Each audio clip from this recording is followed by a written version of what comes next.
तो दोस्तों इस वीडियो में जानेंगे एलपी का वैकेंसी आया है उसके बारे में। तो चलिए इस वीडियो को पूरा देखिएगा। हाय एवरीवन, आप सभी का स्वागत करता हूं फिर से एक नए वीडियो में। तो दोस्तों रेलवे की तरफ से बहुत बड़ी अपडेट आ गई है। रेलवे एलपी का वैकेंसी फाइनल 2024 में आ गया है और देखिए कितना वैकेंसी आया है। तो पूरा डिटेल इसमें जानेंगे। और देखिए जो रेलवे की तरफ से है वो पूरा सेंट्रलाइज लेवल पर नोटिस आ गया है। तो देखिए यहाँ पे देख सकते हैं, आपको यहाँ पे डिटेल सेंट्रलाइज यहाँ पे दिया गया है। सेंट्रलाइज है आपको नोटिस नंबर 01/2024 में। तो चलिए इसको एक एक करके देखते हैं कि क्या है डिटेल पूरा। तो सबसे पहले देखिए यहाँ पे दिया गया है जो भी असिस्टेंट लोको पायलट का है। यहाँ पे आपको देख सकते हैं कि total government of India ministry of railway recruitment board है सेंट्रलाइज नोटिस नंबर देखिए 01/2024 असिस्टेंट लोको पायलट। तो दोस्तों इसमें कोई भी टेक्नीशियन का पोस्ट नहीं दिया गया है, सिर्फ और सिर्फ असिस्टेंट लोको पायलट का ही सीट दिया गया है। तो देखिए क्या क्या है इसमें टोटल डिटेल जानेंगे। तो फॉर्म ओपनिंग डेट जो फॉर्म कल से होगा यानी अर्थात 20/1/2024 से यानी 20 जनवरी 2024 से शुरू होगा अप्लाई करने के लिए। और क्लोजिंग डेट फॉर्म का जो क्लोजिंग डेट है वो आपको 19 फरवरी 2024 तक रहेगा, रात के 12 बजे तक। और डेट ऑफ जो भी पेमेंट करने का है लास्ट, यानी इसके बाद आपको कोई भी account from the choose RRB can not modify, यानी कि इसके बाद कोई भी मॉडिफाइड करना है तो आपको 20 तारीख के बाद 29 फरवरी तक यानी 20 से 29 फरवरी 2024 के बीच में मॉडिफाइड आप उस फॉर्म को कर सकते हैं। यानी किसी तरह से गलती हो गया या फिर पेमेंट मॉडिफिकेशन फी किसी तरह भी है तो उसमें कोरेक्शन करने के बाद आप पेमेंट कर सकते हैं। तो ये डेट है। बात करें कि इसमें वैकेंसी कितना दिया गया है तो देखिए टोटल डिटेल यहाँ पर दिया गया है। वैकेंसी की बात करें तो मात्र असिस्टेंट लोको पायलट का लेवल 2 में आता है, ग्रेड पे है 19,900 और मेडिकल कैटेगरी इसमें A1 होना चाहिए। 18 से 30 साल एज है। और टोटल वैकेंसी की बात करें तो 5,696 वैकेंसी मात्र दिया गया है। तो दोस्तों सोच सकते हैं कि 5 साल के बाद वैकेंसी आ रहा है लेकिन फिर भी इतना कम वैकेंसी दिया गया है तो कैंडिडेट का एकदम औचक हो गए, यानी मतलब अचंभव में है कि आखिर इतना कम वैकेंसी कैसे आ सकता है, क्योंकि 5 साल के बाद जब वैकेंसी आ रहा है वो भी इतना कम। और एज के लेकर के बात हो रहा है कि एज है इसमें कोई भी रिलैक्सेशन मतलब आपको कोरोना के चलते इसमें कोई भी छूट नहीं दिया गया है। 18 से 30 साल और OBC और SC/ST के लिए जो 3 साल और 5 साल है वो आपको इसमें दिया जाएगा। तो बात करें इसमें प्रोसेस तो सारा सोच सकते हैं कि कितना कम वैकेंसी है।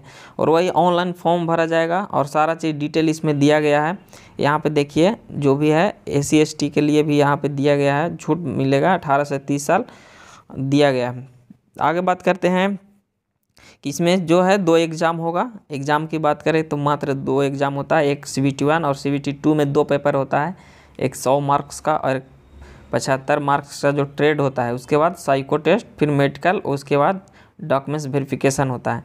तो देखिए यहाँ पे सारा चीज़ डिटेल दिया गया है। नेगेटिव मार्किंग भी इसमें रहने वाला है, नेगेटिव 1/3 होता है और नेगेटिव हर एक जो रेलवे के एग्ज़ाम है लेकिन इसमें 1/3 दिया गया है। तो यहाँ पे देख सकते हैं। अब टोटल बात करें कि वैकेंसी कहाँ पे है, देखिए टोटल सारा चीज़ डिटेल इसमें आगे नीचे दिया गया है। तो इसको आप वेबसाइट से डाउनलोड करके पढ़ सकते हैं। साइको टेस्ट भी इसमें होता है, सारा चीज़ डिटेल यहाँ पर देख सकते हैं कौन कौन सा।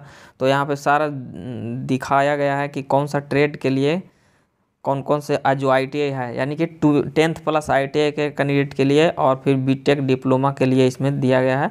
तो इसमें पूरा पढ़ के देख सकते हैं। तो चलिए नीचे एक एक करके देखते हैं टोटल वैकेंसी कौन सा डिवीज़न में और कौन सा जोन में कितना आया, वो सारा चीज़ डिटेल दिया गया है, इसको डिटेल से देख सकते हैं। तो दोस्तों सभी छात्र परेशान हैं, आखिर इतना कम वैकेंसी 5 साल के बाद भी क्यों दिया जा रहा है। तो इसके लिए हो सकता है कि कुछ आगे चल के कोई कदम उठाया जाए। तो देखिए क्या होता है। तो चलिए एक एक करके देखते हैं। देखिए अहमदाबाद की बात करें तो अहमदाबाद जोन में जनरल के 95 और SC के 37 और ST के 17, OBC के 65 और EWS के 24, टोटल 238 वैकेंसियाँ, एक सर्विसमैन का 24 दिया गया है। टोटल 238 वैकेंसी है। तो इस तरह से देखिए कि सारा चीज़ अजमेर का है, बेंगलोर का, भोपाल का, भुवनेश्वर का, बिलासपुर का।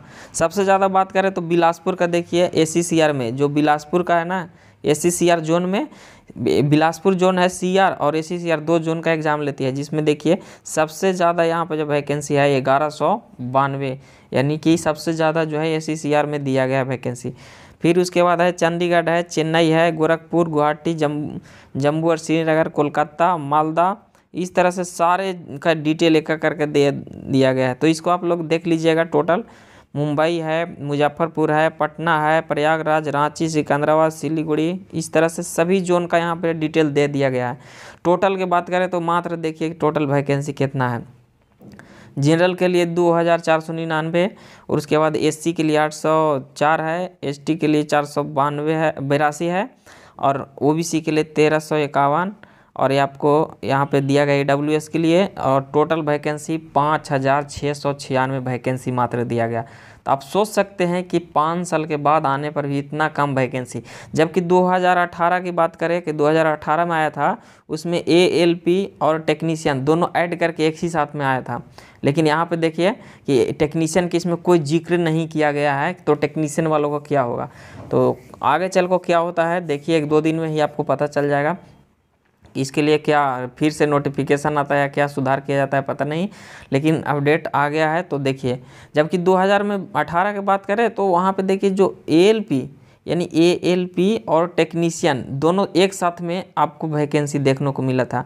तो इसमें जो आईटीआई वाले हैं उनका दोनों फ़ायदा होता था कि एएलपी और टेक्नीशियन दोनों बनते थे, दोनों में से कोई भी, क्योंकि दोनों का एग्ज़ाम सेम होता है। जब टेक्नीशियन आपको मिलेगा तो साइको टेस्ट नहीं होगा, जो एएलपी होगा उनको केवल साइको टेस्ट लिया जाता है। तो इस तरह से देखिए कि 2018 के अनुसार कितना इसमें डिफरेंट है कि ओनली फॉर एएलपी का निकाला गया है, जबकि टेक्नीशियन का इसमें कोई भी पोस्ट नहीं है।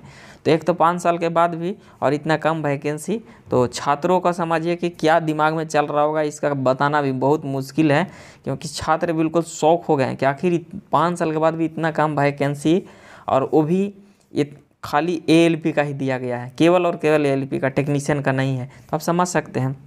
बाकी बात करें तो इसमें देखिए ओबीसी जो कास्ट सर्टिफिकेट है उसका भी परफॉर्मा दिया गया है, और उसके बाद इधर जो ओबीसी नॉन क्रीमिलियल होता है उसका भी परफॉर्मा दिया गया है।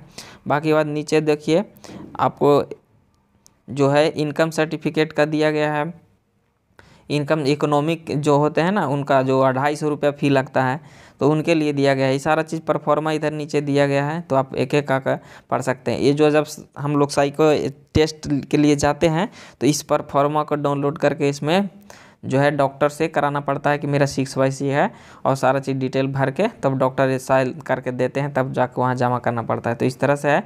तो दोस्तों आप लोग सोच सकते हैं कि 5 साल के बाद भी इतना कम वैकेंसी देखने को मिल रहा है, तो आप समझ सकते हैं कितना कंपटीशन हाई होने वाला है। तो आप लोग पूरे अच्छा तरीक़ा से तैयारी कीजिए, क्योंकि अगर मान लिया कि इसके बाद सुधार करके दूसरा भी वैकेंसी एएलपी को ऐड करके और टेक्नीशियन को एक साथ में दिया जाता है, तो मतलब आप लोग का तैयारी रहेगा तो भी आप अच्छे तरीक़ा से इसको कंपटीशन को निकाल सकते हैं। तो कितना कंपटीशन हाई होने वाला है, तो आप लोग अच्छे तरीक़े से तैयारी कीजिए, जो एएलपी है, टेक्नीशियन है, तभी आपको सिलेक्शन मिल सकता है। तो दोस्तों फॉर्म कल से जब ओपन होगा तब पता चलेगा कि इसमें और क्या क्या किस तरह से फॉर्म भरा जा रहा है, तो अगले वीडियो में बताएंगे। तो दोस्तों आज के लिए इतना ही, मिलते हैं किसी नेक्स्ट वीडियो में, तब तक के लिए जय हिंद, बाय बाय।